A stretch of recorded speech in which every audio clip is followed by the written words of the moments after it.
Hello everyone, आज हम start करेंगे नेक्स्ट चैप्टर।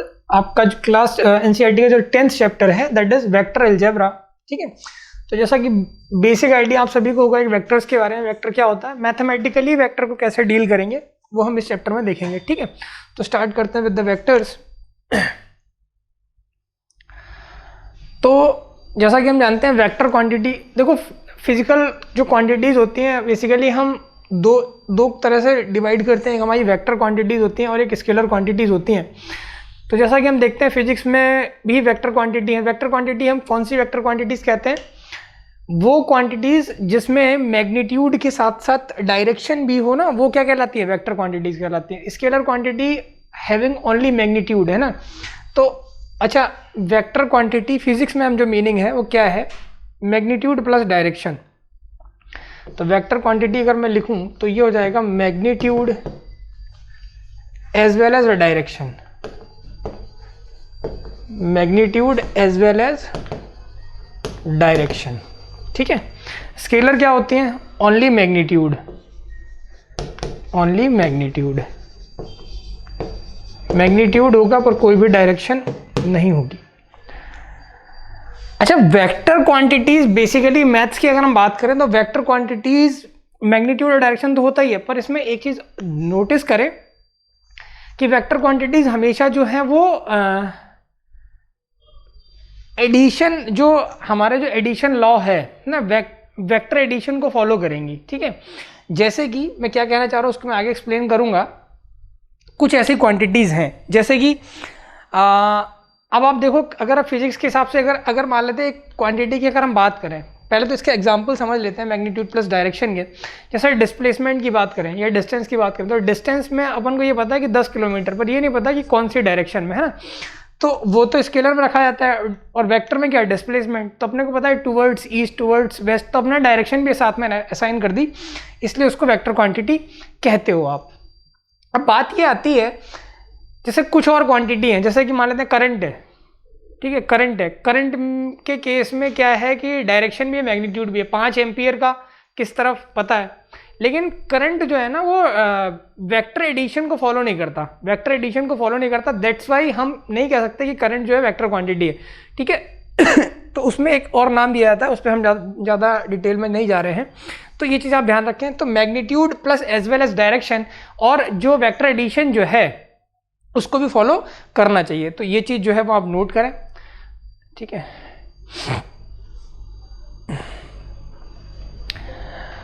अब ये तो हमने देखा फिजिक्स के केस में है ना। फिजिक्स के केस में कि ऐसी क्वांटिटी, अगर हम पर्टिकुलर क्वांटिटी के हिसाब से बात करें तो फिजिकल मीनिंग हो गया, वो तो फिजिकल मीनिंग हो गया ना वेक्टर का, कि ऐसी क्वांटिटी मैग्नीट्यूड के साथ साथ डायरेक्शन भी है, वो वेक्टर क्वांटिटीज कहलाती हैं। मैंने आपको एग्जांपल दिया जिसमें क्या होता है, कई बार ऐसे केसेस भी होते हैं जिसमें है ना, इसीलिए हम बोलते हैं वेक्टर एडिशन जो है उसको भी फॉलो करना चाहिए।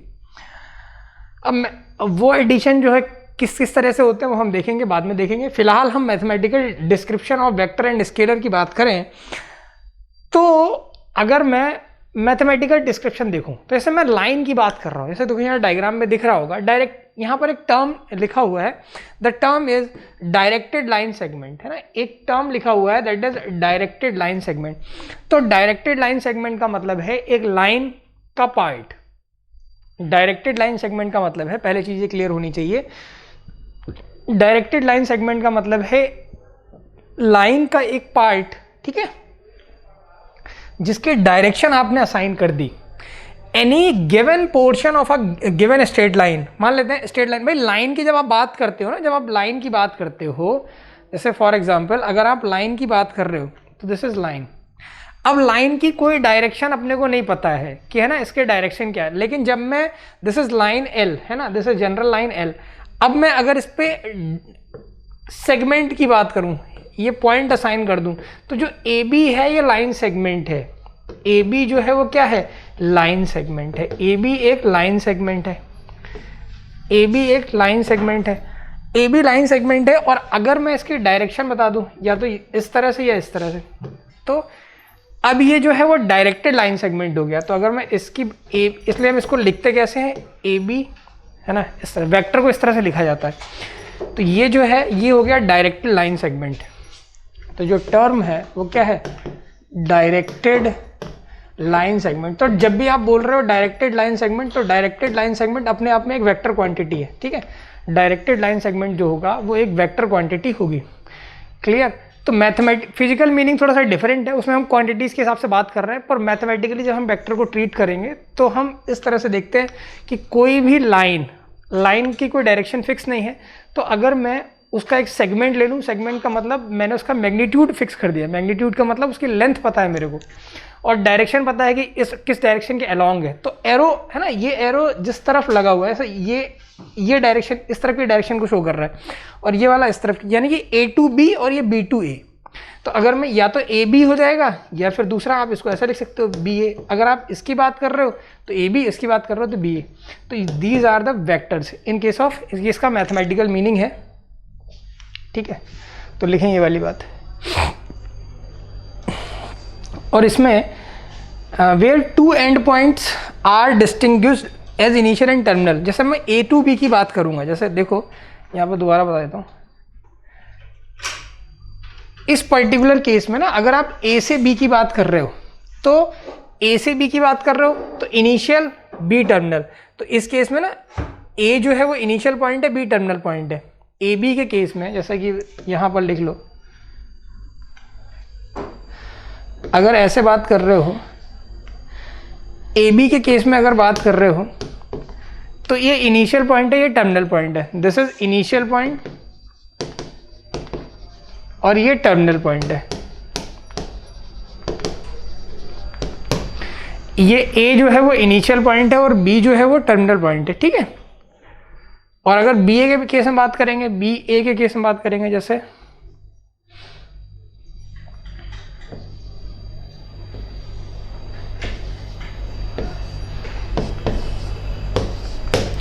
BA केस में बात करेंगे तो B इनिशियल A टर्मिनल,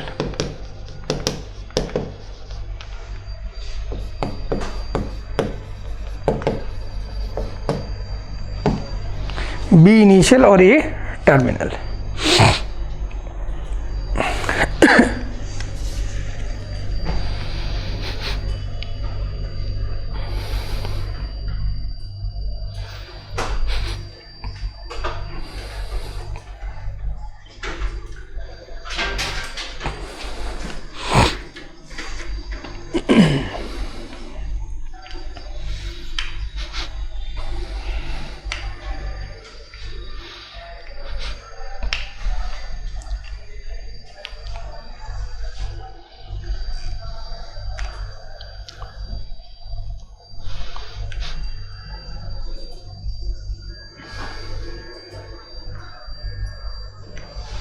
ठीक है, अब देखें, हमने ये तो देख लिया वेक्टर क्या होता है।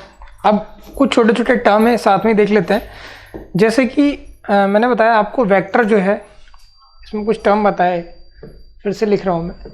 ये पॉइंट था, इस तरफ एरो लगा हुआ है, ये AB डायरेक्टेड लाइन सेगमेंट कह लो, वेक्टर कह लो। इसको आप कैसे लिखोगे, AB वेक्टर इस तरह से लिखते हैं, या फिर आप ऐसा, है ना, दोनों एक ही बातें हैं। तो अब जो मैग्नीट्यूड होगा ना, मॉड ऑफ AB, जो अगर आप ऐसे लिखते हो मॉड ऑफ AB, तो मॉडुलस, जब भी वेक्टर का मॉड क्या होगा, वेक्टर के मॉड की बात करोगे तो स्केलर क्वांटिटी होगी ना। ये अपने आप में वेक्टर है, और ये कैसी क्वांटिटी है, ये समझ में आना चाहिए ना, ये तो स्केलर है। क्योंकि मैग्नीट्यूड तो क्या होगा, मैग्नीट्यूड तो हमेशा स्केलर होगा। तो जब भी आप वेक्टर का मैग्नीट्यूड लोगे तो उसमें डायरेक्शन से तो कोई लेना देना नहीं है ना, तो दैट इज स्केलर, करेक्ट है। अच्छा, ये अपना हो गया। और कुछ आगे बढ़ने से पहले कुछ बेसिक बातें और बता देता हूँ मैं आपको। जब भी आप वेक्टर की, ये तो वेक्टर का इंफॉर्मेशन हो गया, ठीक है। फॉर एग्जाम्पल चलो वो आगे मैं टाइप्स ऑफ वेक्टर में क्लियर करूँगा, यूनिट वेक्टर वगैरह वहाँ बताऊँगा। तो आप ये चीज़ें लिख लीजिए पहले। मैग्नीट्यूड क्या होगा, मैग्नीट्यूड अपने आप में एक स्केलर क्वांटिटी होगी। तो जो मैथमेटिकल आइडिया है वेक्टर का मैथमेटिकल आइडिया यही कह रहा है कि जो लाइन का एक part, that is line segment, और जब आप उसकी डायरेक्शन असाइन कर दोगे तो डायरेक्टेड लाइन सेगमेंट, वो अपने आप में एक वेक्टर है, क्लियर। और वेक्टर के केस में लिखा कैसे जाता है, इनिशियल पॉइंट क्या होता है, टेल पॉइंट क्या होता है, मैग्नीट्यूड क्या होता है, ये कुछ बेसिक पॉइंट है, आप एक एक करके नोट कर लें।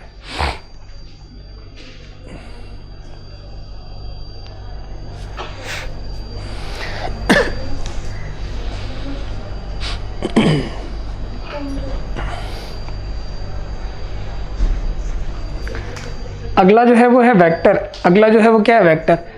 अ directed line segment is called vector. Every directed line segment have 3 essential characteristics. ठीक है, तो वही चीज़ मैंने आपको बताया कि वेक्टर क्या है, डायरेक्टेड लाइन सेगमेंट। हर डायरेक्टेड लाइन, तो ये हेडिंग जो है लिख लीजिए, समझ चुके हो आप पहले ही। ठीक है, तो उसकी 3 जो इंपॉर्टेंट कैरेक्टरिस्टिक्स हैं वो इन्होंने क्या क्या दी हुई हैं यहाँ पर, ये पढ़ लो एक बार, जो मैंने बता दिया फिर से रिपीट कर देता हूँ एक बार। लेंथ जो होता है वो मॉड होता है बेसिकली। लेंथ क्या होता है? मॉड को ही लेंथ कहता है। तो द लेंथ यानी कि magnitude, the length of A B will be denoted by the symbol mod of A B, है ना, ये बताया आपने को, मॉड ऑफ ए बी से लिखा जाता है। ए बी वैक्टर का मॉड लो या बी ए वैक्टर का मॉड लो, बराबर आएगा भाई। डायरेक्शन चेंज है पर लेंथ तो उसका मैग्नीट्यूड तो उतना ही है ना। तो A B vector B A vector दोनों डिफरेंट वैक्टर हैं, अपोजिट वैक्टर हैं बेसिकली, जो हम आगे देखेंगे। लेकिन अगर आप उनके मैग्नीट्यूड की बात करें, उनके लेंथ की बात करें, तो सेम है ना। ए बी वैक्टर की लेंथ जो है वो बी ए वैक्टर की लेंथ के बिल्कुल इक्वल है। तो 2 प्रॉपर्टी हो गई। थर्ड प्रॉपर्टी है सपोर्ट। सपोर्ट का मतलब क्या है? The line of unlimited length, the line of unlimited length of which a directed line segment is a part is called its line of support or simply the support। चाहे तो आप line of support भी कह सकते हैं या simply support कह सकते हैं। the line of unlimited length which a directed line segment is a part is called। जैसे बेसिकली इसको ऐसे समझा देता हूँ मैं आपको। जो सपोर्ट की अगर बात करोगे, जो टर्म जो है समझते हुए चलना, ये लाइन सेगमेंट था, इसका ही पार्ट जो है वो ए बी, ठीक है, ये,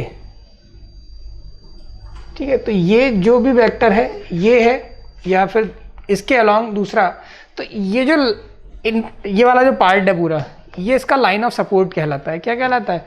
लाइन ऑफ सपोर्ट या फिर सपोर्ट, सपोर्ट और सपोर्ट। तो ये जो कुछ बेसिक 3 कैरेक्टरिस्टिक है जो वेक्टर के साथ हमें डेफिनेशन के साथ ही क्लियर होनी चाहिए, तो नोट करें।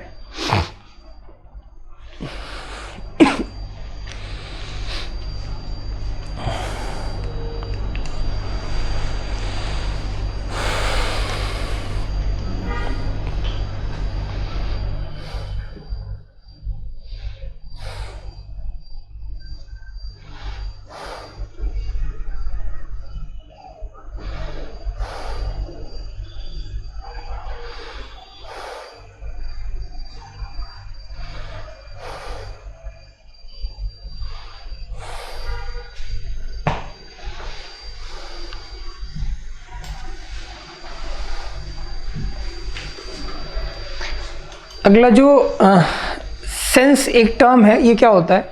The sense of A B vector is from A to B, that of B A from B to A, so that the sense of a directed line segment is from its initial to terminal point. Basically क्या मतलब है इसका? Initial to terminal point. जब A B की बात, जब A B vector की बात करोगे तो from A to B, B A vector की बात करोगे तो from B to A. Note कर लें डेफिनेशन।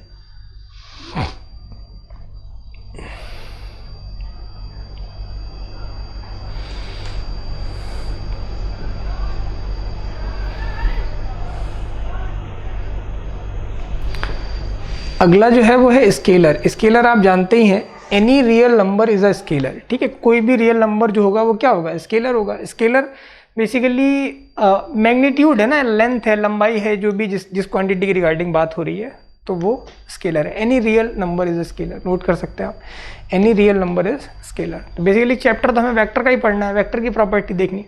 तो फिलहाल जो है स्केलर के केस में अगर हम बात करेंगे तो आप लिख लें, स्केलर क्या है? Any real number is a scalar. कोई भी रियल नंबर जो है वो स्केलर होता है।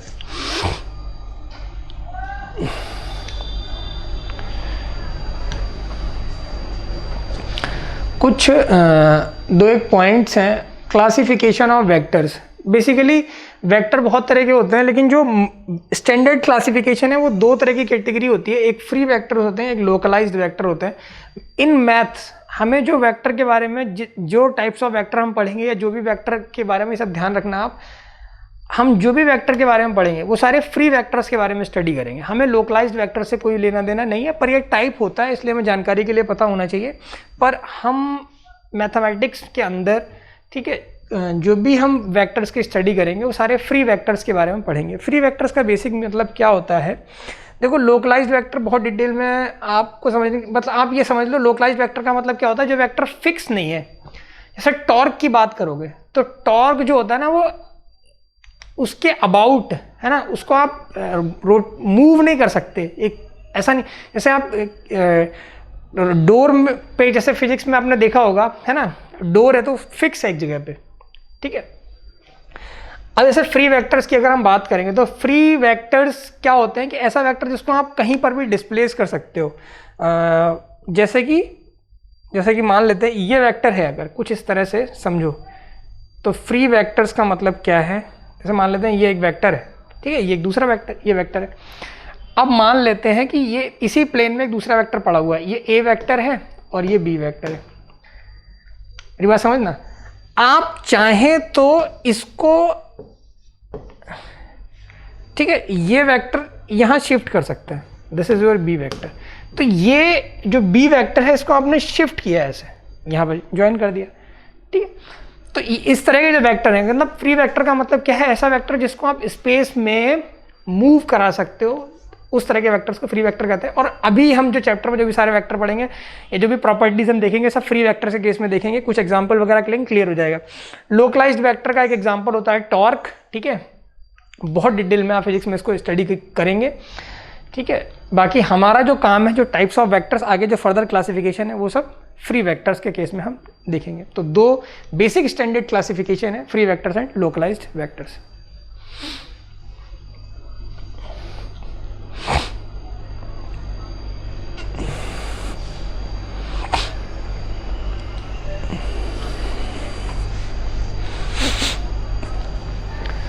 अगला है इक्वेलिटी ऑफ टू वेक्टर्स, है ना। नेक्स्ट क्या है, इक्वेलिटी ऑफ टू वेक्टर्स। भाई दो वेक्टर इक्वल कब होंगे, तो उस केस में कुछ तीन एक पॉइंट हैं वो लिख लेते हैं। Two vectors are said to be equal if they have, है ना, दो वेक्टर्स अब कभी भी इक्वल तभी कहे जाएंगे जब उनकी लेंथ सेम होगी। लेंथ सेम होने का मतलब उनका मैग्नीट्यूड सेम होगा। दूसरा है द सेम और पैरेलल सपोर्ट, है ना, या तो सपोर्ट सेम हो या पैरेलल हो, ठीक है। सेम सेंस का मतलब समझ ही रहे हो, इनिशियल टू टर्मिनल वाला बता दिया था। तो इक्वालिटी ऑफ टू वेक्टर्स के केस में लिख लें, two vectors are said to be equal if they have, लिखें two vectors are said to be equal, two vectors, है ना, two vectors are said to be equal if they have. First point है same length, second point है the same और parallel support, है ना। पहला है the same length, the first point है द सेम लेंथ, सेकंड है सेम और पैरेलल सपोर्ट, एंड थर्ड है द सेम सेंस। तो first point the same length जो है वो सेम होनी चाहिए, सेकंड पॉइंट सेम और पैरेलल सपोर्ट पता ही है अपने को, और सेंस पता है। तो ये जो तीन बेसिक फंडामेंटल मैंने बताए थे, कैरेक्टरिस्टिक बताई थी वेक्टर के केस में, उन पर ही डिपेंड कर रहा है, तो नोट करें।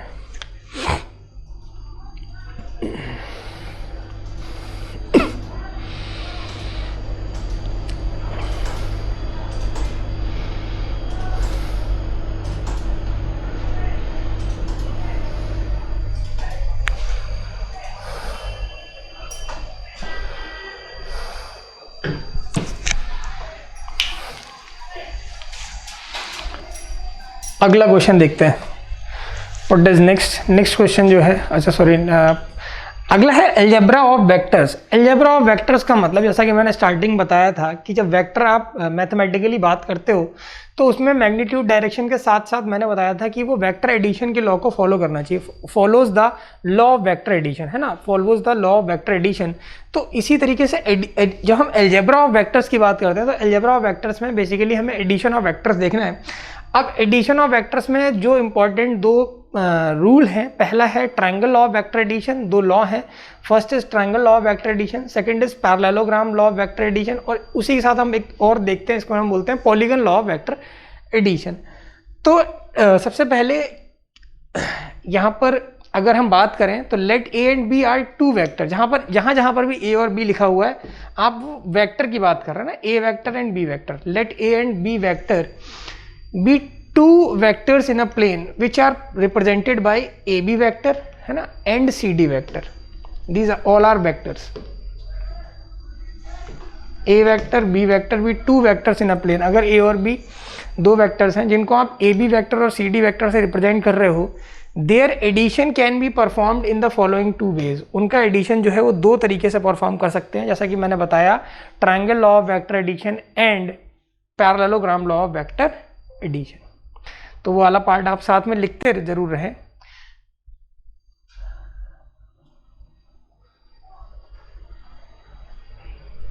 एक मिनट,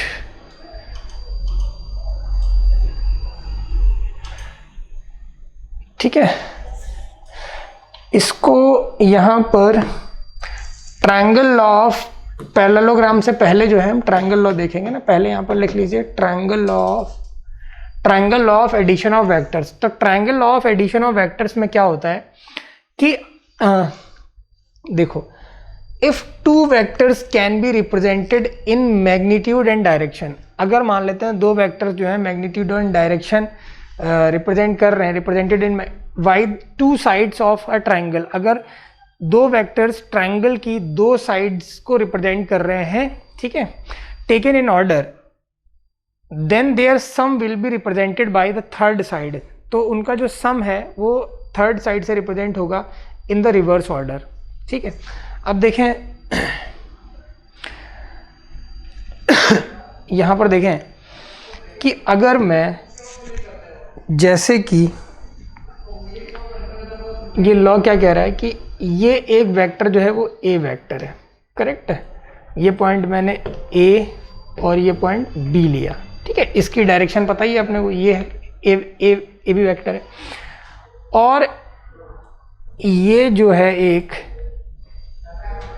दूसरा वेक्टर है, ठीक है, ये सी है, ये बी वेक्टर है। तो अगर कभी भी दो वेक्टर्स, है ना, दो साइड से रिप्रेजेंट हो रहे हैं, तो जो रिजल्टेंट होगा वो थर्ड साइड को रिप्रेजेंट करेगा, जैसे कि ये है ना, तो ये सी वेक्टर, और कैसे लिखा जाता है, इसको लिखने का तरीका होता है वो देखें, ए बी। तो ये ध्यान रखना, पहले वेक्टर ये कब फॉलो होगा, फर्स्ट, भाई आपको क्या करना है कि पहले वेक्टर का जो टेल पॉइंट है वो दूसरे का इनिशियल पॉइंट होगा। देखो ए बी वेक्टर का जो इनिशियल पॉइंट है वो ए है, टेल पॉइंट बी है, तो A B vector plus B C vector ये इक्वल होगा ए सी वेक्टर के। ये किसके बराबर होगा, A C vector. A B vector plus B C vector बराबर ए सी वेक्टर, तो ये होगा A B vector plus B C vector is equals to A C vector. तो हम मिलेगा A B vector plus B C vector is equals to A C vector, लिख लें। This is the triangle law of vector addition.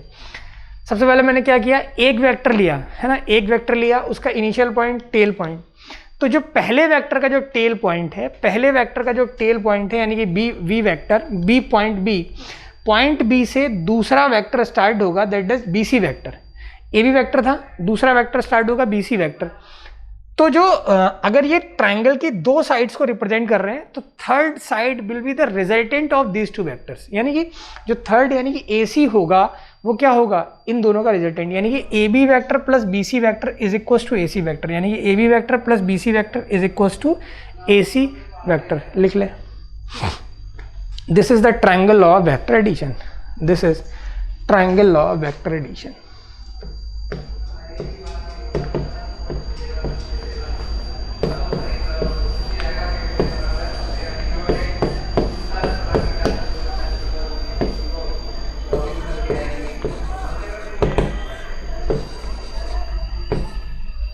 ये होगा triangle law of vector addition, ठीक है, लिख लें।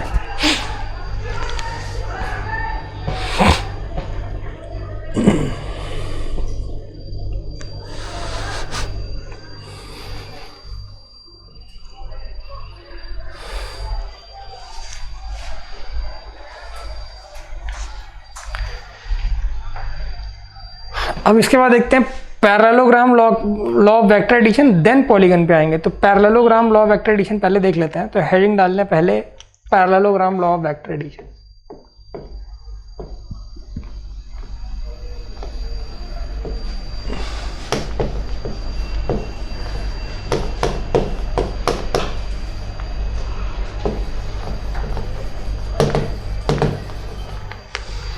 Parallelogram law of vector addition की अगर मैं बात करूं तो देखो, अगर मान लो कि ये जो है वो एक ए बी वेक्टर है जिसको मैंने ए वेक्टर से लिखा, ठीक है। फिर मैंने क्या बोला आपसे कि ये जो है बी सी है, दिस इज बी सी, और इसको मैंने बी वेक्टर लिखा। तो पैरेलल वेक्टर है ना, तो ये जो वेक्टर होगा ये भी अपने आप में बी सी वेक्टर होगा, बी वेक्टर होगा। अगर मैं इसको डी पॉइंट मान लेता हूँ,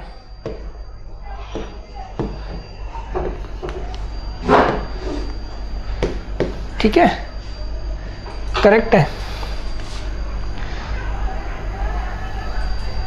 तो ये अपने आप में क्या हो जाएगा, ए वेक्टर हो जाएगा। तो जो रिजल्टेंट होगा वो डायगोनल से रिप्रेजेंट होगा, resultant will be the diagonal of the parallelogram, यानी कि ये जो चीज होगी वो रिजल्टेंट होगी। तो अगर triangle law of vector addition लगाएं, A vector plus B vector is equals to, ये क्या हो जाएगा, this vector is written as A vector plus B vector. तो डायगोनल इज द, है ना, डायगोनल जो है वो रिजल्टेंट को रिप्रेजेंट करेगा। This is the parallelogram law of vector addition, ठीक है, नोट कर लें, this is parallelogram law of vector addition.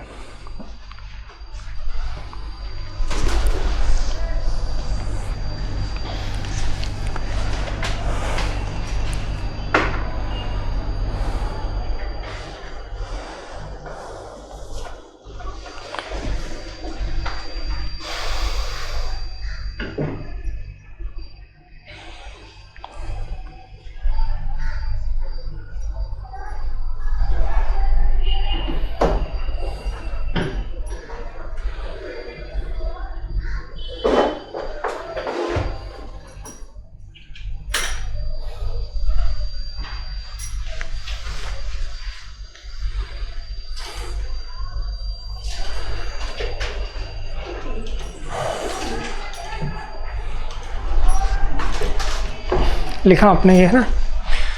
अब देखो, polygon law of vector addition का मतलब है, मतलब दो से ज़्यादा वेक्टर्स के केस में अगर हम बात करें, मोर देन टू वेक्टर के केस में अगर हम बात करें, पॉलीगन लॉ कैसे अप्लाई करेंगे। देखें, पॉलीगन लॉ का मतलब क्या है, चलो नेक्स्ट पे बता देता हूँ। Polygon law of vector addition की अगर मैं बात करूँ,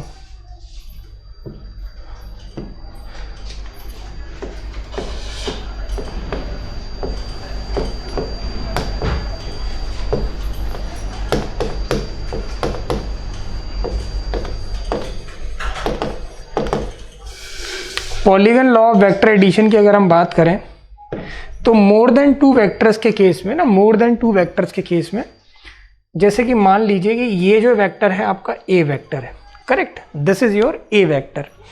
अब मैंने क्या बोला कि इसके टेल पॉइंट्स है ना, इसके टेल पॉइंट्स है, ये दूसरा वेक्टर जो है वो आपका बी वेक्टर है। पॉइंट और असाइन कर देता हूँ मैं इसका, ये ए, दिस इज बी, है ना, ये सी है। तो सबसे पहले क्या करेंगे, अगर मैं इसका रिजल्टेंट देखता हूं तो इसका रिजल्टेंट जो है वो क्या होगा, इसका रिजल्टेंट होगा ए प्लस बी, है ना, ये हो जाएगा A vector plus B vector. अब मान लो ये तो ए वेक्टर बी वेक्टर हो गया। अब मैंने बोला कि यहां से मैंने एक और वेक्टर शुरू किया जो है सी वेक्टर, सी वेक्टर है। तो अब क्या होगा, A vector plus B vector plus C vector. तो ये जो पॉइंट होगा ये क्या रिप्रेजेंट करेगा, ये रिप्रेजेंट करेगा ए वेक्टर प्लस बी वेक्टर और प्लस ये वाला सी वेक्टर। इसी तरीके से मैंने आपसे क्या बोला कि एक और वेक्टर मैं यहाँ से स्टार्ट कर रहा हूँ, दैट इज डी वेक्टर। अब ये डी वेक्टर है, अब इससे इसको जब ज्वाइन करेंगे तो क्या मिलने वाला है, ये ट्रायंगल, हर बार ट्रायंगल लॉ लगाते चले जाओ। तो A plus B plus C plus D, तो ये जो वेक्टर मिलेगा ये क्या मिल जाएगा, A plus B vector plus C vector और प्लस का डी वेक्टर। अब मैंने बोला कि एक और मैंने कंसीडर किया, दैट इज ई वेक्टर। तो अगर मैं अब इसको ज्वाइन करा दूं, ठीक है, तो ये और ये फाइनली क्या दे देगा, ये मिल जाएगा A vector plus B vector plus C vector plus D vector plus E vector. तो ये ना बहुत सारे वेक्टर्स के केस में ना आप पॉलीगन लॉ कभी भी लगाते चले जाओ फॉर मोर देन 2 वेक्टर्स, है ना, मोर देन 2 वेक्टर्स के लिए polygon law of vector addition आप अप्लाई कर सकते हैं। बस हर बार triangle law of vector addition लगाना है, हर बार ही triangle law of vector addition लगाना है। जैसे ट्रायंगल ABC की बात करें तो A vector plus B vector बराबर A vector plus B vector, A vector plus B vector plus C vector बराबर A plus B plus C, A plus B plus C plus D बराबर A plus B plus C plus D, this plus E बराबर this, correct. तो ये सारे जो हैं वो क्या मिल जाएगा, polygon law of vector addition. ठीक है, नोट कर लें, इसको लिख लें।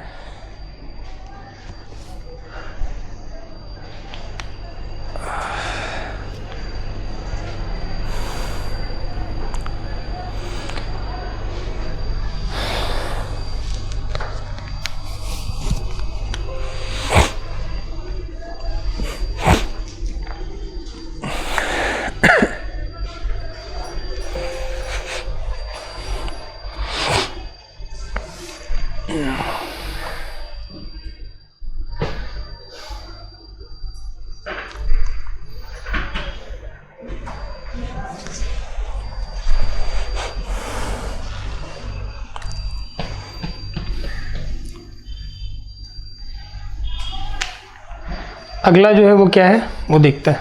नेक्स्ट कह रहा है prove that the line joining the middle points of 2 sides of a triangle is parallel to the third side and is half of its length. ये जो होता है ये हमने क्या देखा था, ये हमने जो एक मिड पॉइंट थ्योरम पढ़ी थी उसका ही स्टेटमेंट है ना, ये उसका ही स्टेटमेंट है। Prove that the line joining the middle points of sides, जैसा कि अगर हम बात करें किसी भी ट्रायंगल के अंदर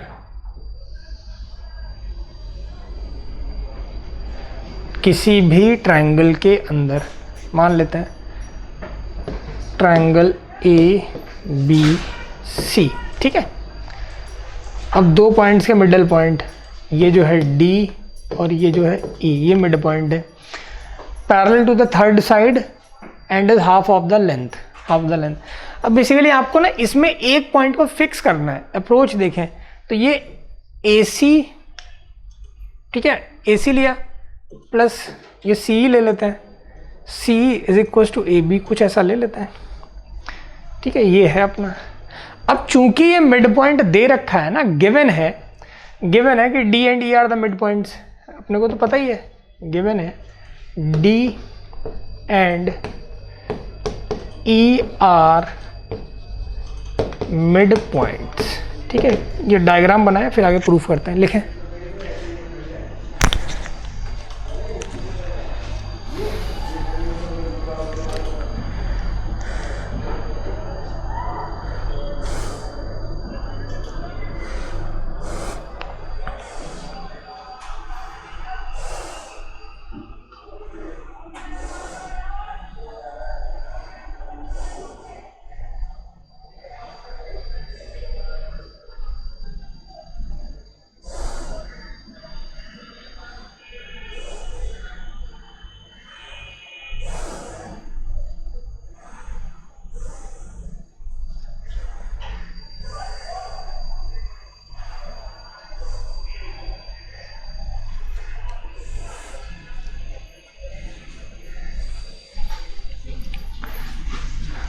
ठीक है,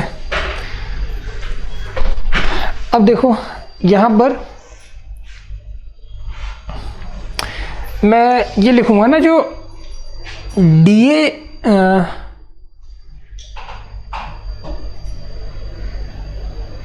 यहां पर देखिए ध्यान से, AC जो होगा वो क्या होगा, ये जो DC होगा वो हाफ ऑफ AC होगा, तो DC vector is half of AC vector. तो मैंने यहां से लिखा DC vector is half of AC vector. तो इसका सॉल्यूशन देखें, DC वेक्टर इज यहाँ से मैं लिखूंगा DC vector is equal to half of AC vector, है ना। DC वेक्टर क्या होगा, हाफ ऑफ AC वेक्टर होगा। यहाँ पे लिखा है DC vector is half of AC vector and CE vector is half of CB vector होगा। CE vector is equal to half of CB vector. CE vector जो होगा वो हाफ ऑफ CB वेक्टर होगा। CE vector half of CB vector होगा, ठीक है। जो C vector है वो क्या होगा,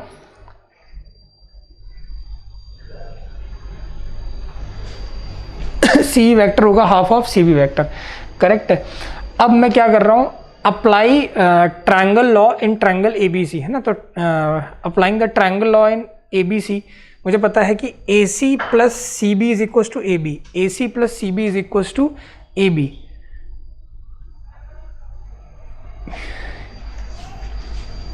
यूजिंग ट्रायंगल लॉ,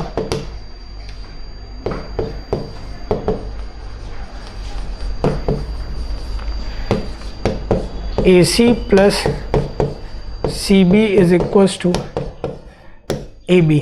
तो अगर A C plus C B is equal to A B है, ठीक है ना, A C plus C B is equal to A B. अब आपने जो वैल्यू लिख रखी है उसकी हेल्प से देख लीजिए क्या क्या आएगा। उसकी हेल्प से जो आपने लिखा है A C is equal to क्या होगा, 2 times D C, A C is equal to 2 times D C. तो यहाँ पे मैं लिखूंगा A C is equal to 2 times D C, तो ये हो जाएगा 2 टाइम्स डी सी। ए सी जो हो जाएगा वो हो जाएगा 2 टाइम्स डी सी, ठीक है ना, प्लस सी बी क्या हो जाएगा, सी बी हो जाएगा 2 टाइम्स सी, 2 टाइम्स सी, ये बराबर हो जाएगा ए बी वैक्टर, ठीक है। आगे देखें, ये 2 कॉमन ले लेंगे यहाँ से, जब मैंने 2 कॉमन लिया तो ये हो जाएगा D C vector plus C E vector, ये बराबर आ जाएगा ए बी वैक्टर।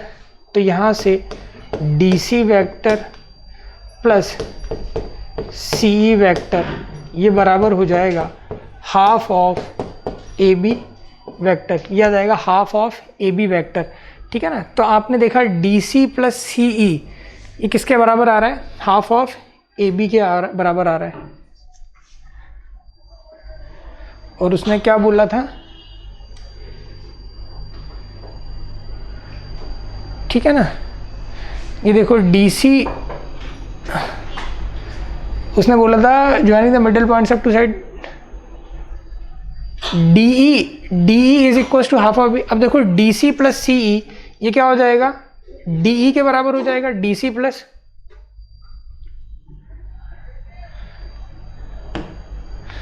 ये डी ई के बराबर हो जाएगा। तो यहां देखते हैं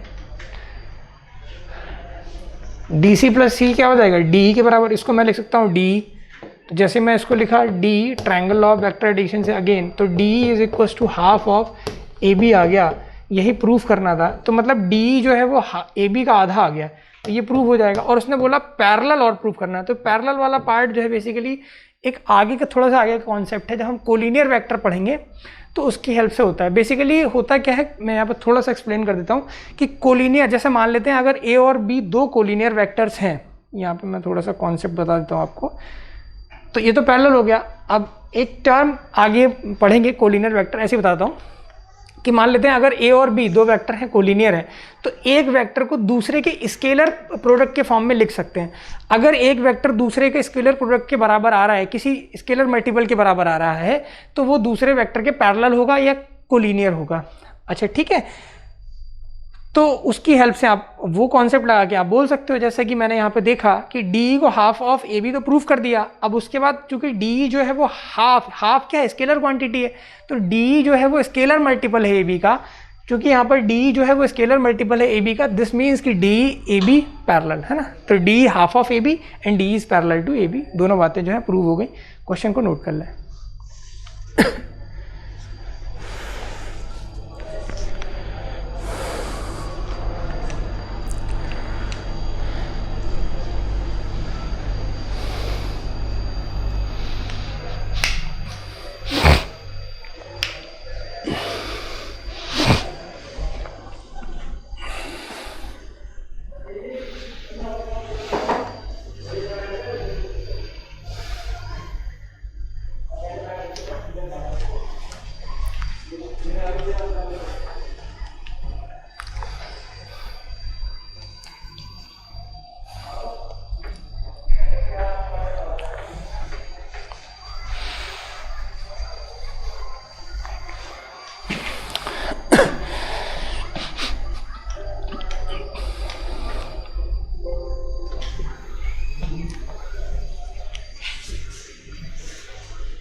अगला जो है वो टाइप है कोलिनियर वेक्टर्स। जैसे मैंने बताया कोलिनियर वेक्टर्स है ना, या पैरेलल वेक्टर्स, एक ही बोल कोलिनियर वेक्टर्स या फिर पैरेलल वेक्टर्स, ये ध्यान रखेंगे, कोलिनियर वेक्टर्स या फिर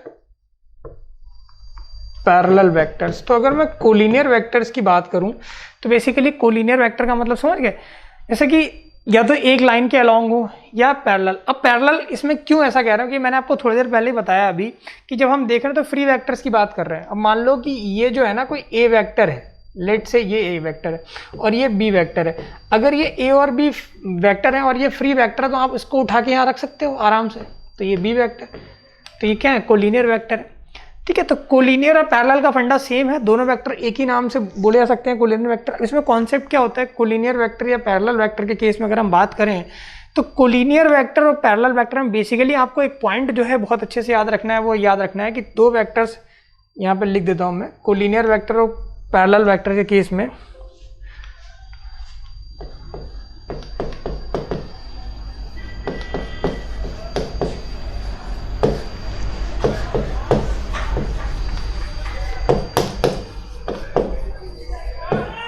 कोलिनियर वेक्टर्स या पैरेलल वेक्टर्स के केस में अगर हम बात करें तो अगर मान लेते हैं if A and B are collinear vectors, अगर ये कोलिनियर वेक्टर्स हैं तो मैं लिखूंगा A vector is equals to lambda times B vector.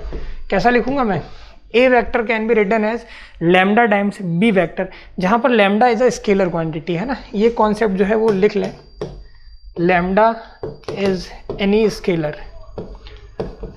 ठीक है,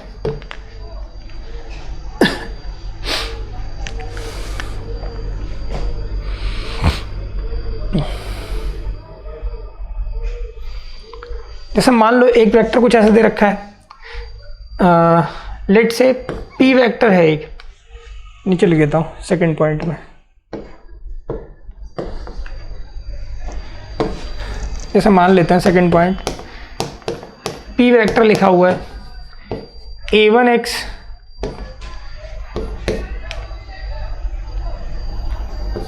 प्लस b1y है,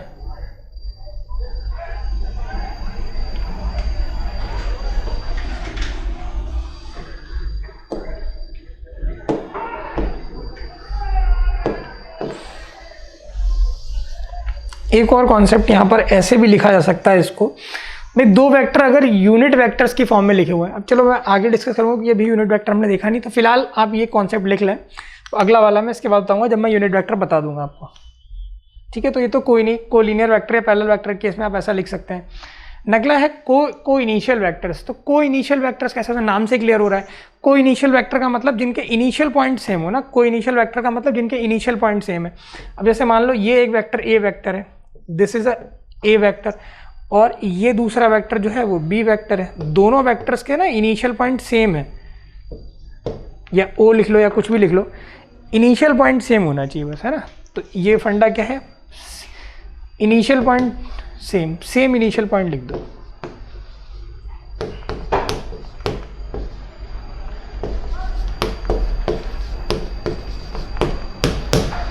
तो सेम इनिशियल पॉइंट, को इनिशियल वेक्टर्स का मतलब है कि दो ऐसे वेक्टर्स जिनका इनिशियल पॉइंट सेम हो वो को इनिशियल वेक्टर्स कहलाते हैं।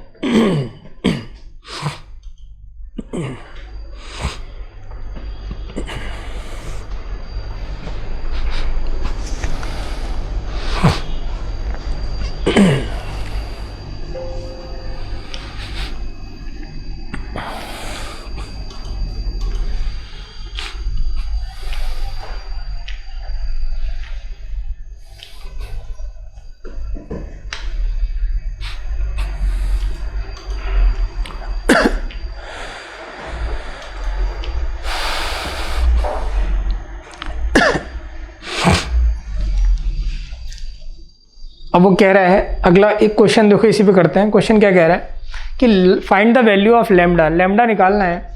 ए जो है ए वेक्टर अच्छा, ये आई जे के को बताने से पहले चलो मैं यहाँ पे एक कॉन्सेप्ट बता देता हूँ अपने को पहले,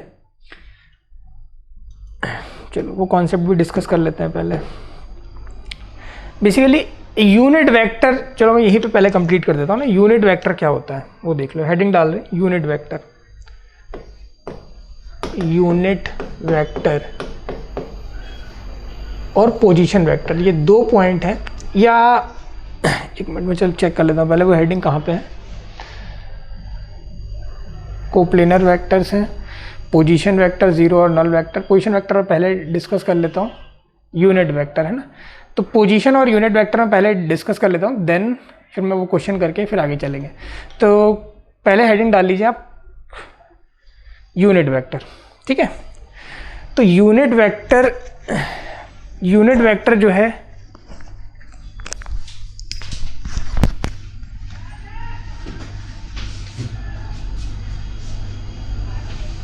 ठीक है। अगला जो है यूनिट वेक्टर। देखो यूनिट वेक्टर क्या होता है, किसी भी वेक्टर को अगर हम वेक्टर के मैग्नीट्यूड से डिवाइड करें तो यूनिट वेक्टर मिल जाता है, ठीक है। लेट्स से कि मैंने एक वेक्टर कंसीडर किया हुआ A B vector. A B vector को अगर मैं इसके मैग्नीट्यूड का मतलब जानते हो, मॉड मतलब जैसे कि अगर ए बी मैं लिख दूं A B vector upon mod of A B vector, तो ये चीज जो है ना इसका यूनिट वेक्टर कहलाता है। और यूनिट वेक्टर को हमेशा कैप से रिप्रेजेंट करता है ना, इस तरह से लिखा जाता है। तो unit vector of A B, तो बेसिकली जो कैप वाले वेक्टर दिखते हैं वो सारे यूनिट वेक्टर को रिप्रेजेंट करते हैं ना, ए बी वेक्टर। तो ये इसका यूनिट वेक्टर कहलाएगा। पहली चीज, वेक्टर अपॉन वेक्टर का मैग्नीट्यूड, वेक्टर अपॉन वेक्टर का मैग्नीट्यूड इज यूनिट वेक्टर। अच्छा, यूनिट वेक्टर का सेंस क्या है? यूनिट वेक्टर बेसिकली जो है ना वो डायरेक्शन को बता रहा है। किसको बता रहा है? डायरेक्शन को बता रहा है, क्योंकि आपने वेक्टर से वेक्टर के मैग्नीट्यूड को डिवाइड कर दिया है ना। तो बेसिकली रिप्रेजेंटेशन है डायरेक्शन का। जैसे कि ये चीज लिखें, इसको और अच्छे से क्लैरिफाई करते हैं पोजीशन वेक्टर की हेल्प से, ठीक है। तो ये वाला पार्ट लिखें पहले। तो वेक्टर अपॉन वेक्टर का magnitude,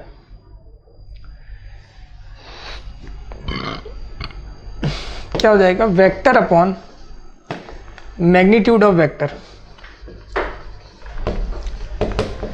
vector upon magnitude of vector is equals to unit vector. Vector upon magnitude of vector is equals to unit vector. Vector upon magnitude of vector is equals to unit vector.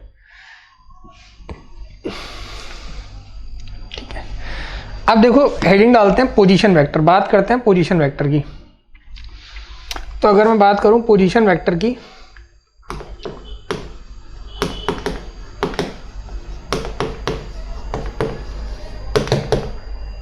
अगर हम बात करें position vector, तो position vector क्या होगा? जैसे मान लो, जैसे पोजीशन बेसिकली हम हमेशा जो है ना ओरिजिन के रिस्पेक्ट में बात करते हैं। जैसे कि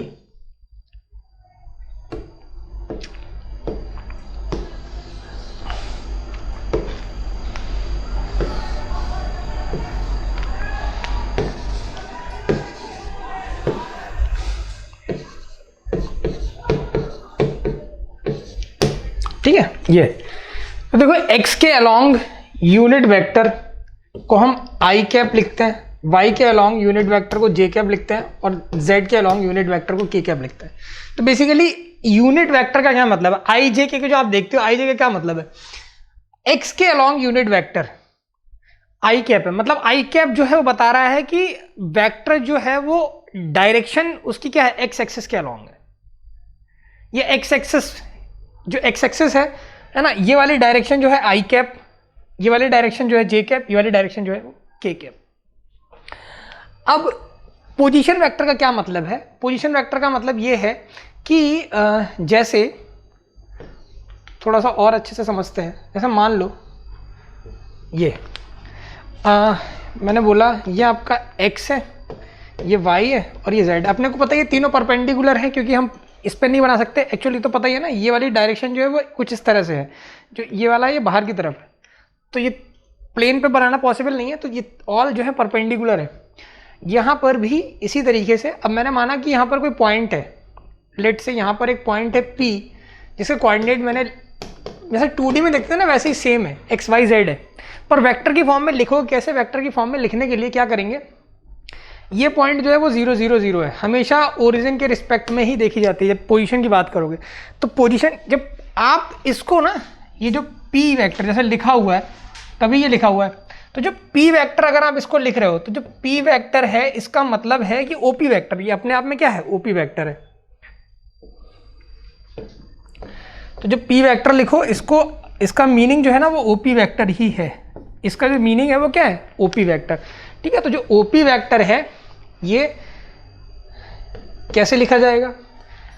अब देखो x जो है वो क्या है, ये x के अलॉन्ग है, तो इसलिए मैं इसको जब लिखूंगा तो कैसे लिखूंगा, x into X Y Z, X plus Y plus Z तो मैग्नीट्यूड हो गया, तो ये हो जाएगा X I cap plus Y J cap plus Z into K cap, correct है। तो इसलिए वेक्टर को इस तरीके से लिखा जाता है। तो आई जे के जो है वो क्या है, ये these are the unit vectors along the X Y and Z direction, है ना, एक्स एक्सिस की डायरेक्शन के अलोंग, वाई की डायरेक्शन के अलोंग, जेड की डायरेक्शन के अलोंग जो यूनिट वेक्टर्स होते हैं वो आई कैप, जे कैप और के कैप से रिप्रेजेंट किए जाते हैं। तो this is the idea about position vector. और पोजीशन वेक्टर हमेशा ध्यान रखना ओरिजिन के रिस्पेक्ट में ही बात कर रहे होते हो, ठीक है। तो जो ओपी वेक्टर है, ठीक है, ये ऐसे कुछ लिखा जाएगा। तो ये हेडिंग जो है ना, एक तो यूनिट वेक्टर हो गया, एक आपका पोजीशन वेक्टर हो गया। अब इसके बाद क्वेश्चन करते हैं, जो उसमें थोड़े बहुत आई जे के जहाँ आ रहे होंगे वो आपको क्लियर हो गया होगा।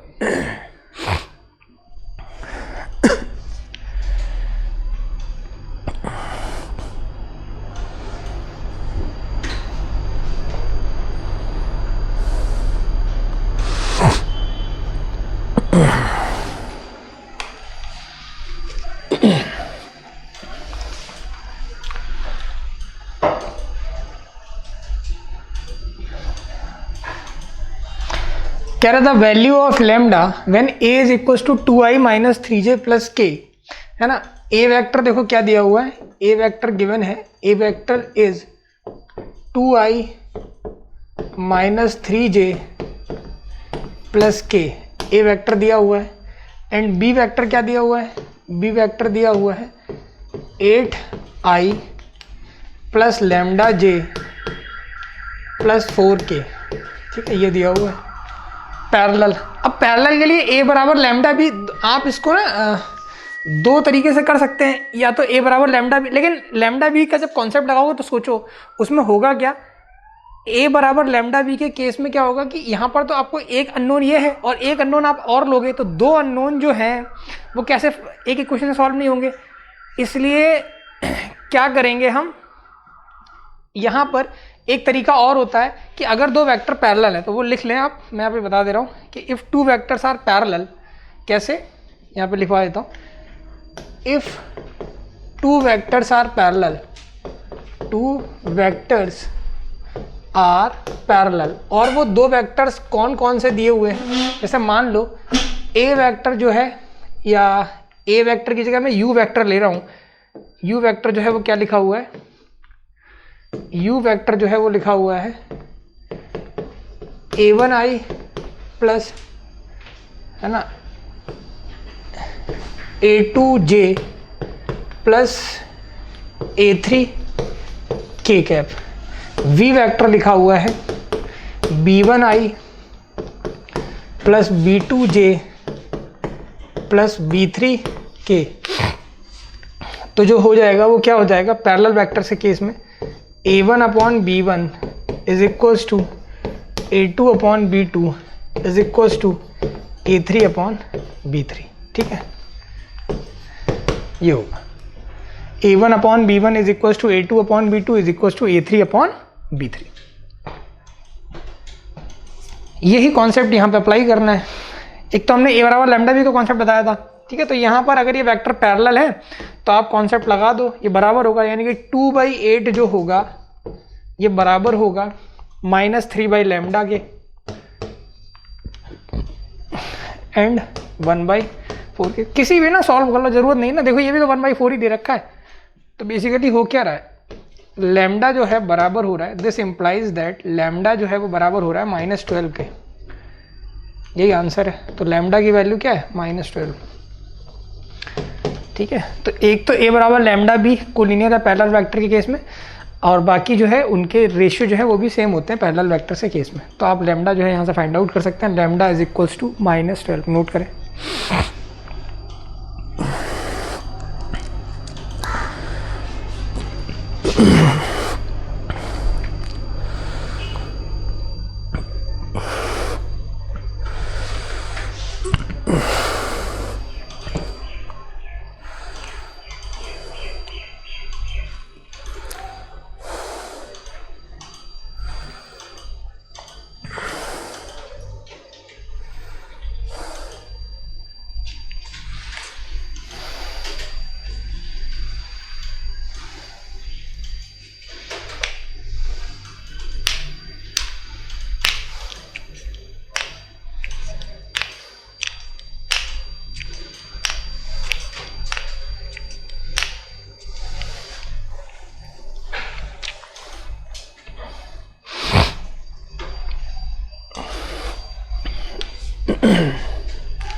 ये पॉइंट भी लिख लीजिएगा।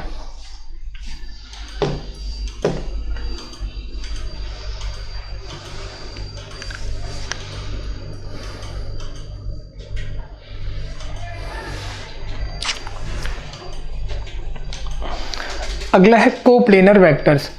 कोप्लेनर ऐसा कि नाम से क्लियर है कि if a given number of vectors are coplanar are called coplanar if their supports are all parallel to the same plane.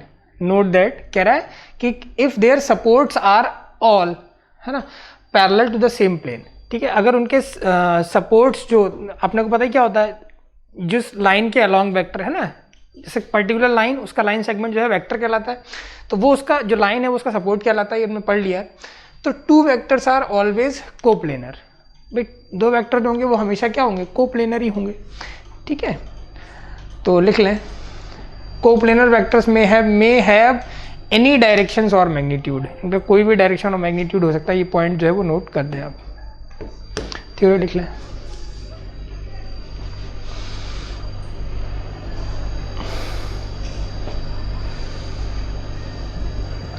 कहने का मतलब सपोर्ट है, इसको हम लाइन ऑफ सपोर्ट भी बोलते हैं। अगर वो लाइन ऑफ सपोर्ट कितने भी वेक्टर्स के लिए बात करें, मोर देन 2, मतलब ना गिवन नंबर ऑफ, यहाँ पे लिखा हुआ है देखो, a given number of vectors are called coplanar if their supports are all parallel. अगर सभी के सपोर्ट्स जो है वो पैरेलल है या कोलिनियर है, एक ही बात है ना, पैरेलल कोलिनियर मतलब एक ही बात है, सेम चीज़ है, क्योंकि फ्री वेक्टर्स के बारे में बात कर रहे हैं। Note that two vectors are always coplanar.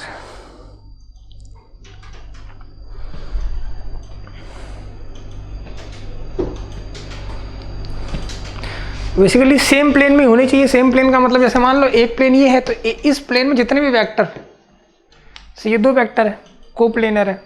ठीक है ना,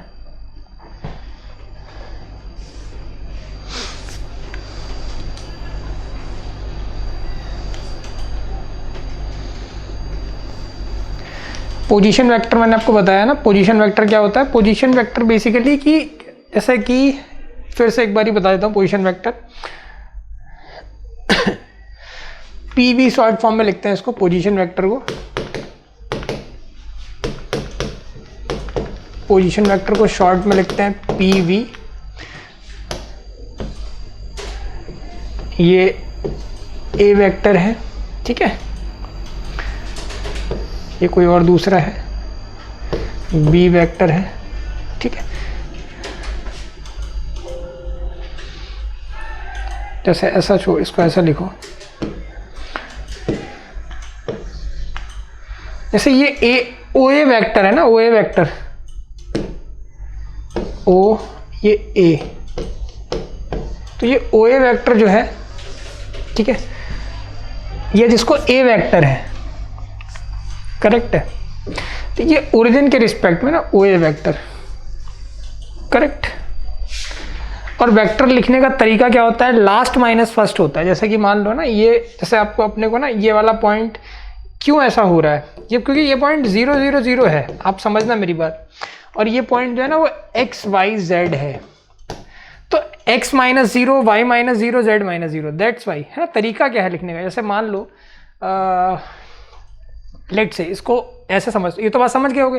तो x माइनस 0, ये वेक्टर जो है a वेक्टर कैसा लिखा जाएगा, X I plus Y J plus Z K. क्यों, क्योंकि x minus 0, Y minus 0, Z minus 0 आ रहा है, पर कभी किसी केस में मान लेते हैं ये एक पॉइंट ए वेक्टर है, अब समझना ये पॉइंट दे रखा है x1 y1 z1 और ये एक पॉइंट b है और ये दे रखा है अपने को x2 y2 z2। अब मुझे अगर ए बी वेक्टर लिखना है, ए बी वेक्टर लिखना है तो ठीक है ना, अगर मुझे ए बी वेक्टर लिखना है तो ए बी वेक्टर का मतलब होता है लास्ट वाले पॉइंट में से, है ना। अब देखो कैसे समझोगे इस बात को समझने के लिए, पोजीशन वेक्टर को बहुत अच्छे से क्लियर करने के लिए, ये पॉइंट ओरिजिनल है, ये पॉइंट ओरिजिनल है, तो आप पहले इस पॉइंट की पोजीशन समझे इसके, तो ए का पोजीशन वेक्टर होगा ओ ए वेक्टर, मेरी बात समझना, ए का जो पोजीशन वेक्टर होगा वो ओ ए वेक्टर होगा, बी का जो पोजीशन वेक्टर होगा वो ओ बी वेक्टर होगा, ठीक है।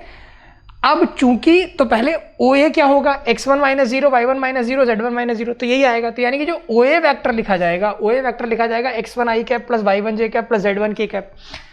ओ बी वेक्टर लिखा जाएगा x2 i कैप, क्योंकि x2 minus zero y2 minus zero z2 minus zero, तो ये लिखा जाएगा x2 i cap y2 j cap z2 k cap.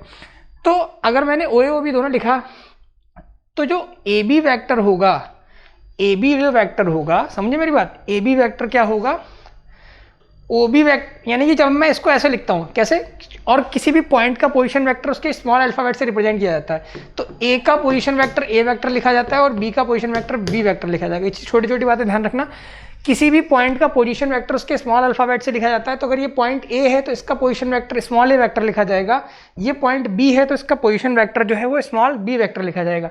तो A vector minus B vector है ना, तो ए बी वेक्टर जो होगा वो क्या होगा, पॉइंट बी के पोजीशन वेक्टर में से पॉइंट ए का पोजीशन वेक्टर माइनस करूंगा, तो जब पॉइंट, ठीक है, तो क्या हो जाएगा x2 minus x1 plus y2 minus, अब आप लिख लोगे इसके बाद, ठीक है। तो this is idea about position vector. तो पोजीशन वेक्टर का मतलब क्या है कि पूरे प्लेन में, कोई प्लेन में आपके पास पॉइंट था ए, फिर एक दूसरा पॉइंट था बी, तो पहले पॉइंट ए का पोजीशन वेक्टर, फिर पॉइंट बी का पोजीशन वेक्टर, तो ए का पोजीशन वेक्टर यानी कि ओ ए वेक्टर, बी का पोजीशन वेक्टर मतलब ओ बी वेक्टर, ओ ए वेक्टर जो है वो क्या हो जाएगा, x1 i cap plus y1 j cap plus z1 k cap. क्यों, क्योंकि x1 minus zero y1 minus zero z1 minus zero सब उतना ही आएगा।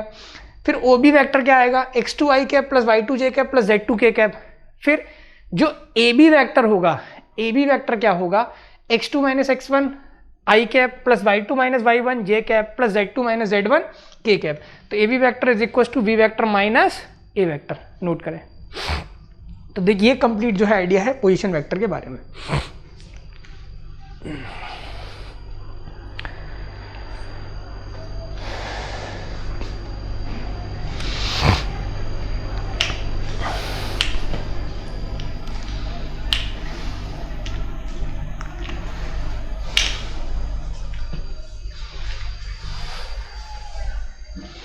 ठीक है, ये लिखा होगा। अगला जो है वो क्या है, जीरो वेक्टर और null vector. Basically zero vector और नल वेक्टर का क्या मतलब है, कोई भाई वेक्टर का, जीरो वेक्टर का मतलब इसका मैग्नीट्यूड जीरो हो जाए। जीरो वेक्टर का मतलब क्या है, वेक्टर हैविंग जीरो मैग्नीट्यूड। तो डेफिनेशन में लिखेंगे vector having zero magnitude, zero magnitude. अगर कोई ऐसा वेक्टर जिसका मैग्नीट्यूड जीरो है तो वो क्या कहलाएगा, वो वेक्टर जो है वो कहलाएगा जीरो वेक्टर। अब अगर कोई ऐसा वेक्टर जिसका मैग्नीट्यूड जीरो है तो क्या पॉइंट वेक्टर हो जाएगा। बेसिकली मान लेते हैं भाई ना, ये जैसे ये पॉइंट वेक्टर अपने आप में जीरो वेक्टर है, कोई भी पॉइंट, ठीक है, लिखना है।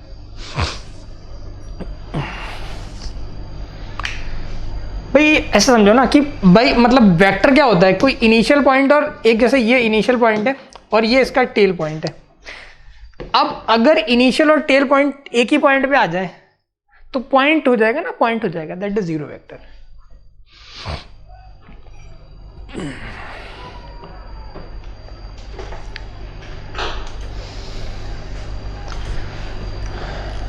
ठीक है, यूनिट वेक्टर हमने देख लिया। यूनिट वेक्टर का कॉन्सेप्ट बता दिया। यूनिट वेक्टर क्या होता है, वेक्टर अपॉन वेक्टर का मैग्नीट्यूड, ठीक है, दैट इज यूनिट वेक्टर। अगला है section formula. What is section formula, if A and B are the position vectors of two points, यदि ए और बी दो पॉइंट के पोजीशन वेक्टर्स हैं, है ना, ए और बी पोजीशन वेक्टर्स हैं दो पॉइंट्स के, देन अच्छा जैसे सेक्शन फॉर्मूला तो हमने इंटरनल एक्सटर्नल डिवीजन पहले ही पढ़ा हुआ है, तो यहाँ वेक्टर के केस में बिल्कुल सेम होता है। एक बार फॉर्मूला बताता हूँ, फिर कैसे आ रहा है वो एक बार देख लेते हैं। चलो मैं यहाँ पे लिखता हूँ सेक्शन फॉर्मूला, स्टार्ट करते हैं।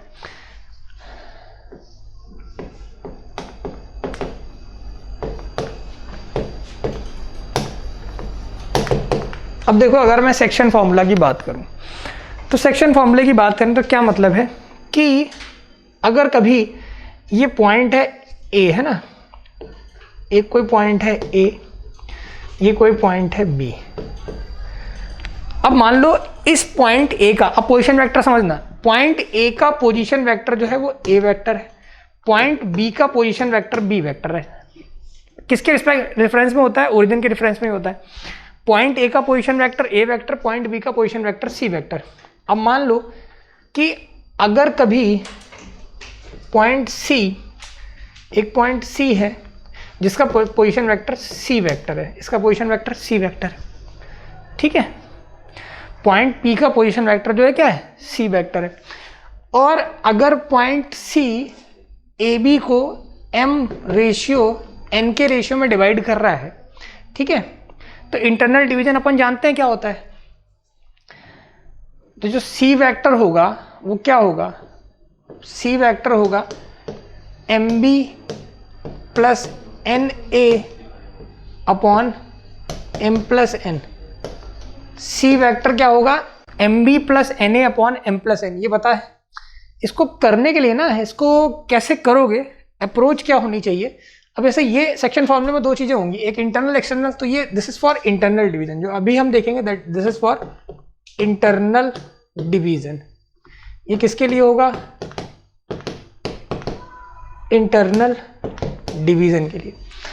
अब तरीका क्या है? तरीका वही होगा, मैंने माना कि ओरिजिन है कहीं पर, है ना, पॉइंट ओ ओरिजिन है। तो लेट से कि यहां पर एक पॉइंट है ओरिजिन, इस पॉइंट का पोजीशन वेक्टर जो है वो ओ वेक्टर है, ठीक है। तो जो ओ ए होगा ना, दैट इज ए वेक्टर। अपने को पता है ये जो, अगर मैं इससे ज्वाइन करूं तो जो ओ ए वेक्टर है ये ओ वेक्टर होगा।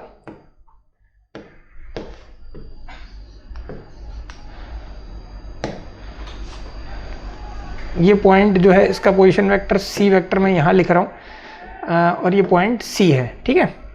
मैंने क्या किया कि इससे इसको ज्वाइन किया और इससे इसको भी ज्वाइन किया, ठीक है। तो अब यहाँ पर अगर हम ध्यान से देखें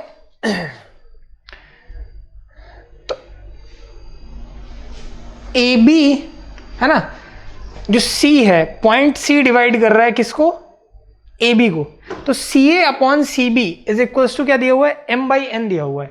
बेसिकली क्या दिया हुआ है? सी ए अपॉन सी बी दिया क्या हुआ है आपको? सी ए अपॉन सी बी, ये दिया हुआ है एम अपॉन एन दिया हुआ है। अब ध्यान से देखो, सी ए अपॉन सी बी का मतलब क्या है? जो पॉइंट सी है, सी ए है ना, तो सी ए मतलब होगा A vector minus C vector. C A को कैसे लिखोगे? सी ए को लिखोगे सी ए वेक्टर, तो basically C A vector upon C B vector, ये अपने आप में वेक्टर है, तो ऐसे लिख लो C A vector upon C B vector. ये कितने दिए हुए हैं? एम बाई एन दिए हुए। तो जो सी ए वेक्टर है वो क्या हो जाएगा? ए के पोजीशन वेक्टर में से सी का पोजीशन वेक्टर घटा हुआ, तो ये हो जाएगा ए के पोजीशन वेक्टर में से सी का पोजीशन वेक्टर मैंने माइनस किया नीचे, अपॉन सी बी वेक्टर क्या हो जाएगा? ये सी बी वेक्टर है, तो सी बी वेक्टर मतलब क्या है? बी में से सी का माइनस कर दो, तो ये हो जाएगा B vector minus C vector, which is B vector minus C vector. और ये फिर से कितना आ जाएगा? एम बाय एन आ जाएगा। तो अगर मैं क्रॉस मल्टीप्लाई करता हूँ, है ना, क्रॉस मल्टीप्लाई करने पे देखें क्या आएगा। इस पार्ट को इधर लिख रहे हैं, तो इस पार्ट को अगर इधर लिखें तो ये हो जाएगा M N A minus N C, तो ये हो जाएगा N A minus N C. तो यहाँ पे लिखा N A minus N C, ठीक है ना, और ये बराबर आएगा M B minus M into C, तो ये बराबर आएगा M B minus M into C, ठीक है। तो ये हो जाएगा M B plus N A, correct है, एम बी प्लस एन ए।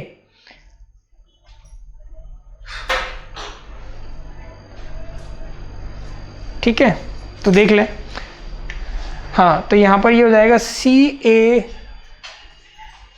बी सी हो जाएगा, सी अपॉन बी सी, ठीक है। यहाँ पर करेक्ट कर लें इसको, बी सी हो जाएगा ये थोड़ा सा, या ए सी लिख लें, ए सी अपॉन सी बी लिख लें, ए सी अपॉन सी बी लिख लें, तो ये सी माइनस ए हो जाएगा यार, ये थोड़ा सा चेंज कर लें इसको, सी माइनस ए हो जाएगा। तो ये हो जाएगा सी माइनस ए,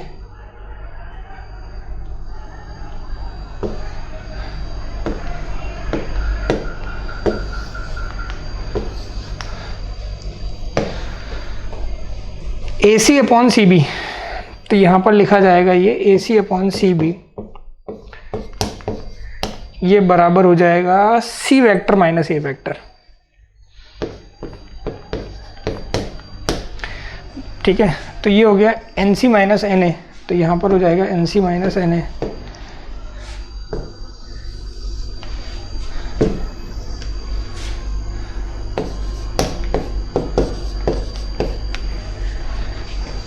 ठीक है।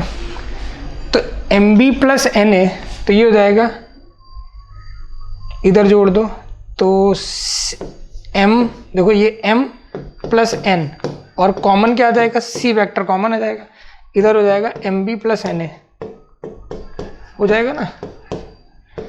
तो सी वेक्टर बराबर हो जाएगा M B plus N A upon M plus N, तो जो सी वेक्टर आ जाएगा वो आ जाएगा M B plus N A upon m plus N.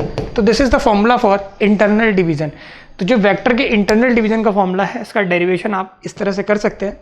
तो जो सी वेक्टर है वो क्या हो जाएगा, एम बी, बिल्कुल सेम है 2D की तरह, कॉन्सेप्ट वही सेम है। तो C vector is equals to M B plus N A upon M plus N, इस तरीके से हम इसको प्रूव कर सकते हैं, नोट कर लें।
ठीक है, देखो ये फॉर्मूला आ गया, हमने इसका डेरिवेशन मैंने आपको बता दिया, ठीक है। डायरेक्ट फॉर्मूला तो यही है, M B plus N A upon M plus N. Derivation जो है मैंने आपको बता दिया कि कैसे करेंगे, लिख लिया होगा आपने, ठीक है। आगे बढ़ते हैं।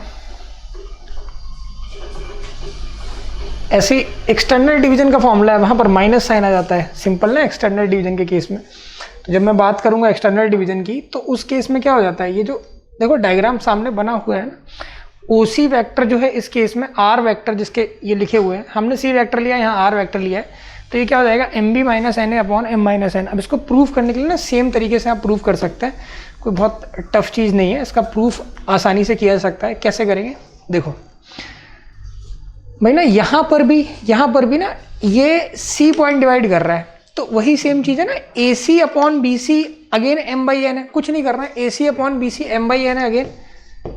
तो ए सी अपॉन बी सी ये अगेन क्या है, एम बाई एन है। तो ए सी यहाँ पर देखो ना, ए सी वेक्टर क्या हो जाएगा, C vector minus A vector upon B सी क्या हो जाएगा, C vector minus B vector.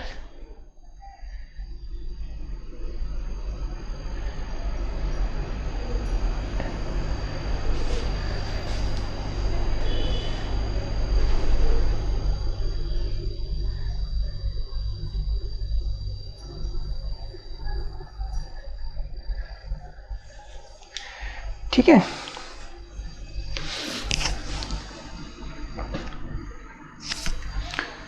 Sorry, ये वाला पॉइंट है, ठीक है ना, AC अपॉन BC, ठीक है। तो इस बार क्या लेंगे, AC अपॉन BC लेंगे M, और ये N हो जाएगा। तो AC अपने को लिख सकते हैं, अपन लिखेंगे तो देखो लिख के देख लो, AC की वेक्टर क्या हो जाएगा, AC वेक्टर हो जाएगा C vector minus A vector, upon में BC वेक्टर क्या हो जाएगा, C vector minus B vector. ये हो जाएगा M/N, जब क्रॉस मल्टीप्लाई करोगे तो हो जाएगा NC vector minus NA vector is equals to MC vector minus MB vector, ठीक है। तो ये हो जाएगा MB plus MB minus NA, MC minus NC। तो इसको ले आओ, MC माइनस NC बराबर देखो क्या हो जाएगा, MC minus NC is equals to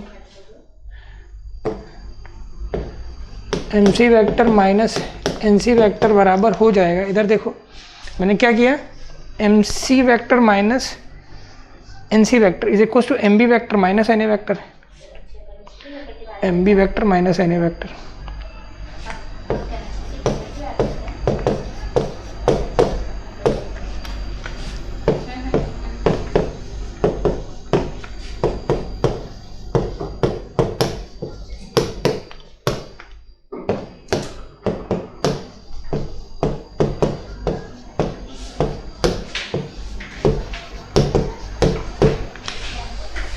इस तरीके से ये फॉर्मूला जो है वो ड्राइव हो जाएगा। This is for external division, ठीक है ना। तो ये एक्सटर्नल डिवीज़न का फॉर्मूला है, ड्राइव करना बहुत ही आसान है, बस अपने को ना रेशियो समझ में आना चाहिए। तो एक्सटर्नल डिवीज़न के लिए लिख लिए चीज़ें, एक्सटर्नल डिवीज़न के लिए लिख लीजिए।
ठीक है, तो आज के लेक्चर में हम यहाँ तक डिवीज़न तक ही देख रहे हैं ना, सेक्शन फॉर्मूला में इंटरनल प्लस एक्सटर्नल डिवीज़न। इसके बाद जो है नेक्स्ट टॉपिक स्टार्ट करेंगे अगले लेक्चर से। Thank you.